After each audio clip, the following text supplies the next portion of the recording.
छत्तीसगढ़ के एक छोटे से गांव धर्मपुर की तंग गलियों में एक झोपड़ी थी। मिट्टी की दीवारें, टपकती हुई छत और एक टूटी हुई चौकी। इसी झोपड़ी में रहता था 17 साल का मनु और उसकी माँ सरला। मनु का बचपन बहुत कठिन था। जब वह सिर्फ 5 साल का था, उसके पिता एक दुर्घटना में चल बसे। सरला ने लोगों के घरों में बर्तन मांजकर बेटे को पाला, लेकिन ताने भी खूब सुने। कहाँ पढ़ाएगी इसे, मजदूर का बेटा है, मजदूरी ही करेगा। पर सरला हर रात बेटे के सिर पर हाथ फेरते हुए कहती, तू मेरी तकदीर बदलेगा मनु, मुझे तुझ पर भरोसा है। मनु की आंखों में बड़ा सपना था, IAS अधिकारी बनना। वो जानता था कि उसके पास न कोचिंग है, न किताबें, न इंटरनेट, लेकिन उसके पास था माँ का विश्वास और खुद पर भरोसा। हर सुबह वो माँ के साथ पानी भरने जाता, फिर स्कूल। दोपहर को गांव के बच्चों को पढ़ाकर थोड़ा पैसे कमाता, जिससे किताबें खरीद सके। और रात को जब पूरा गांव सो जाता, तब वो पुराने लैंप की मध्यम रोशनी में पढ़ाई करता। एक रात बहुत तेज बारिश हुई, छत टपकने लगी,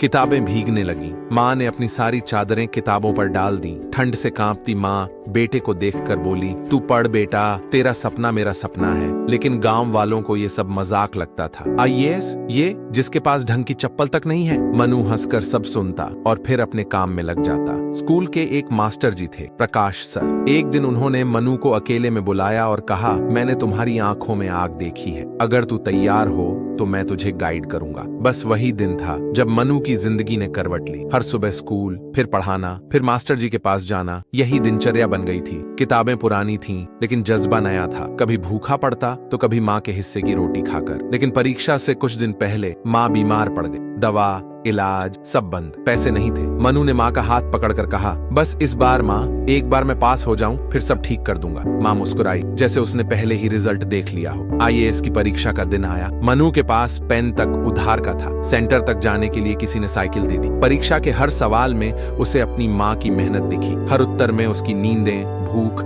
और आंसू छिपे थे। परीक्षा के बाद जब रिजल्ट आया तो पूरे गांव में खामोशी छा गई। मनु एक मजदूर की झोपड़ी से ऑल इंडिया रैंक 39 लेकर आया था। गांव के जिन लोगों ने कहा था ये क्या करेगा, वही अब उसके पोस्टर छपवा रहे थे। सरला माँ की आंखों में आंसू थे, लेकिन पहली बार वो आंसू दर्द के नहीं, गर्व के थे। IAS की ट्रेनिंग शुरू हुई और मनु ने अपने पहले भाषण में कहा, मैं किताबों से नहीं, अपनी माँ के आंसुओं से पढ़ा हूँ। मेरे पास साधन नहीं थे, लेकिन मेरा सपना, मेरी माँ और मेरा आत्मविश्वास, यही मेरी सबसे बड़ी ताकत थे। जो खुद पर विश्वास करता है वही इतिहास रचता है। अब मनु उस गांव का अधिकारी है जहां उसे कभी ताने मिलते थे। उसने गांव में एक लाइब्रेरी बनवाई, सरला ज्ञान केंद्र, माँ के नाम पर। हर गरीब बच्चा वहां जाकर पढ़ सकता है, सपने देख सकता है और खुद से कह सकता है, अगर मनु कर सकता है तो मैं भी कर सकता हूँ। संदेश, मॉरल, हालात चाहे कितने भी मुश्किल हों, अगर आपके भीतर खुद पर विश्वास है तो आप अपने लिए ही नहीं, दूसरों के लिए भी रास्ता बना सकते हैं। जो खुद पर विश्वास करता है वही